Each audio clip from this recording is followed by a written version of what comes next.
शायद आप में से बहुत सारे लोगों को कुछ महीने पहले की एक न्यूज़ ध्यान होगी जिसमें दिल्ली के एक सिटिंग जज के घर में काफ़ी सारे नोट जले हुए पाए गए थे फायर डिपार्टमेंट के द्वारा।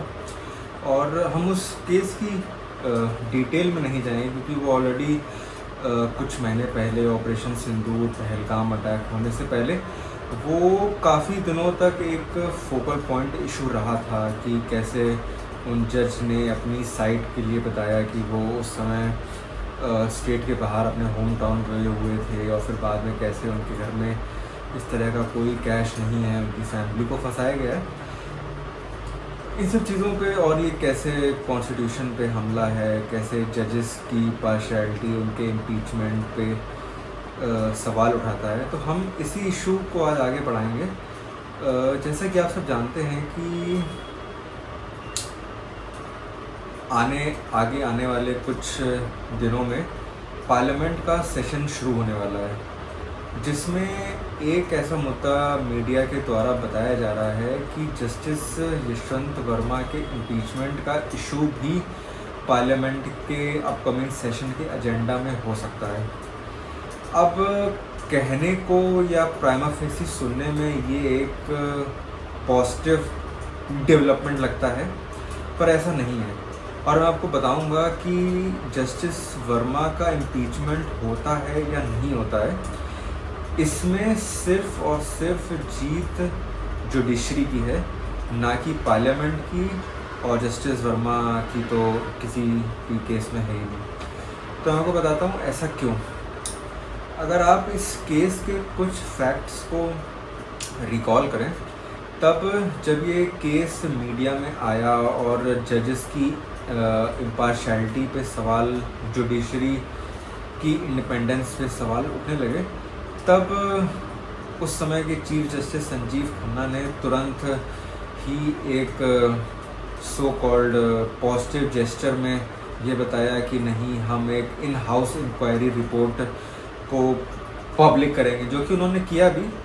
उस रिपोर्ट तक वो कैसे पहुँचे, उस रिपोर्ट के बाद क्या एक्शन लिया गया, इस बारे में जुडिशरी ने कोई, या चीफ जस्टिस सुप्रीम कोर्ट ने कोई इस बारे में फर्दर कमेंट नहीं किया। नेक्स्ट इसके बाद जो मुद्दा आया, जो अभी बोला जा रहा है इम्पीचमेंट के रिलेटेड, कि जो former chief justice Sanjeev Khanna थे, उन्होंने ही शायद जस्टिस वर्मा को इम्पीच करने के लिए लेटर लिखा है। अब जस्टिस वर्मा का इसमें काउंटर क्लेम ये है कि उन्हें इस पूरे केस में सुना नहीं गया, उन्हें अपनी बात रखने नहीं दी गई और वो इनोसेंट हैं। अब जस्टिस वर्मा पार्लियामेंट से इम्पीच होते हैं या नहीं होते हैं, वो इतना मैटर नहीं करता, लेकिन जो क्रक्स ऑफ द मैटर है, जो रूट इशू है जुडिशरी की इम्पार्शियलिटी का, उसके ऊपर तो किसी ने कोई बात ही नहीं करी, ना ही उसके लिए कोई सोल्यूशन निकाला गया कि फ्यूचर में कभी कोई इस तरह का स्कैंडल ना हो पाए। क्योंकि जो हमारे चेक्स एंड बैलेंसेस जो कि एट प्रेजेंट स्टैंड करते हैं, जिन फॉल्ट्स की वजह से ये केस पूरा हाईलाइट में आया, वो तो वैसे के वैसे ही हैं। सो पूरा ढांचा वैसा का वैसा ही है, बस कुछ माइनर ट्वीक्स करके हम अपने आप को ये सेटिस्फैक्शन देने की कोशिश कर रहे हैं कि यस, हमने एक बहुत ही फार रीचिंग और बहुत ही डिफ़िकल्ट डिसीजन पे हम पहुँचे हैं। पर ऐसा नहीं है। यहाँ पे सबसे पहली चीज़ तो जो सवाल के घेरे में आई थी, इन हाउस इंक्वायरी का मतलब क्या है। इस देश में अगर इस देश में अगर किसी भी और पर्सन जो कि एक कॉन्स्टिट्यूशनल पोस्ट पे भी है, अगर उसके खिलाफ कोई इंक्वायरी बैठती है, साबित होती है, तो कोई भी ऐसा ब्रांच ऑफ गवर्नमेंट नहीं है जो कि बोल सके कि हम एक इन हाउस इंक्वायरी करेंगे और उसकी जो फाइंडिंग्स होंगी उसके बेसिस पे एक्शन लेंगे। अगर कोई भी स्टेट का ऑर्गन इस तरह की कोशिश भी करता है, तो जुडिशरी उनको उल्टा खड़ा कर देगी।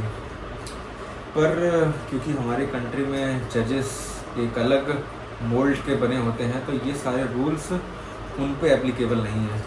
जब ये पूरा मामला हुआ, पहले तो ये मामला मीडिया में आने से 2-3 दिन पुराना था। इसको शायद इंटरनली क्वाइट करने की भी कोशिश की गई होगी। अब ये स्पेकुलेशन है, स्पेकुलेशन तो होंगे ही, क्योंकि आपने किसी भी चीज़ को क्लियर ही नहीं किया। आपने सब चीज़ इन हाउस इंक्वायरी पे ही पूरा बेसिस बना कर दिया, तो ऑब्वियसली स्पेकुलेशंस आपके ऊपर उठेंगे, आपके ऊपर सवाल उठेंगे। तो लेकिन तो जब ये पूरा मैटर मीडिया में आ गया, उसके बाद आपने आनन फानन में एक इंटरनल इंक्वायरी कमेटी बनाई, उसकी रिपोर्ट निकाल दी, फिर बोला कि नहीं जजेस और पार्शल हैं, तो आपने बोल दिया कि अब सारे जजेस जो हैं वो अपने एसेट्स को डिस्क्लोज़ करेंगे। बहुत अच्छी बात है। तो सिर्फ एक दिखाने के लिए, शो के लिए कुछ जजेस ने अपने एसेट्स डिक्लेयर किए और एक वास्ट मेजॉरिटी ऑफ जजेस ने अपने एसेट्स डिक्लेयर ही नहीं किए, इतना बड़ा स्कैंडल होने के बावजूद। तो अब इसमें ऑब्वियसली सवाल उठेंगे कि जजेस की इम्पार्शियलिटी है, लेकिन इस बारे में कोई बात नहीं करना चाहता, सरकार इस मुद्दे को उठाना नहीं चाहती। तो जब तक ये स्ट्रक्चरल फॉल्ट्स हमारी जुडिशरी, हमारे पूरे स्टेट अपरेटस में रहेंगे, तब तक जस्टिस जसवंत वर्मा जैसे केसेस फ्यूचर में भी होते रहेंगे और हम कुछ नहीं कर पाएंगे। तो यहाँ पे एक्चुअली में हो क्या रहा है कि जुडिशरी, हमारा जो ओरिजिनल संविधान का जो कॉन्सेप्ट था वो बनाया गया था कि तीनों ऑर्गन्स में कोई भी सुप्रीम नहीं है, और इस तरह के प्रावधान हैं कि चेक्स एंड बैलेंसेस हैं हर ऑर्गन के दूसरे ऑर्गन ऑफ गवर्नमेंट के ऊपर, जिससे किसी की भी एब्सोल्यूट रूल ना हो सके। बट अनफॉर्चुनेटली जस्टिस वर्मा के केस के बाद ये चीज़ ऑब्वियसली ऑफिशियली कोई इसे एक्नॉलेज नहीं करेगा, बट अनऑफिशियली ये रिकॉग्नाइज हो चुका है कि जुडिशरी एक कम्प्लीटली सेपरेट ऑर्गन है लेजिस्लेटिव और एग्जीक्यूटिव से, so much so that they are not even answerable to executive and legislature. और हमारे देश की सरकारें भी अनफॉर्चुनेटली, चाहे वो एनडीए हो या यूपीए हो, उन्हें पॉलिटिकल कंपल्शंस रोकते हैं इस तरह के स्ट्रक्चरल रिफॉर्म्स करने से, क्योंकि वो अपने ऊपर कोई भी ऐसा लेबल नहीं चाहते जिससे कि उनके ऊपर आरोप लगाया जा सके कि वो कॉन्स्टिट्यूशन की सो कॉल्ड स्पिरिट के अगेंस्ट जा रहे हैं। अब इस स्पिरिट के अगेंस्ट ना जाने के चक्कर में हम लोगों ने ये पूरी मेस क्रिएट कर रखी है, और कोई भी अपनी पोजीशन से शिफ्ट नहीं होना चाहता है। तो अब ऐसे में तो सिंपल एक कंक्लूजन यही निकलता है कि पार्लियामेंट के सेशन के बाद जस्टिस वर्मा इम्पीच होते हैं या नहीं, ये मैटर नहीं करता। मैटर ये करता है कि लेजिस्लेटिव, जुडिशरी और करप्शन की इस लड़ाई में जुडिशरी जीत गया। Thank you.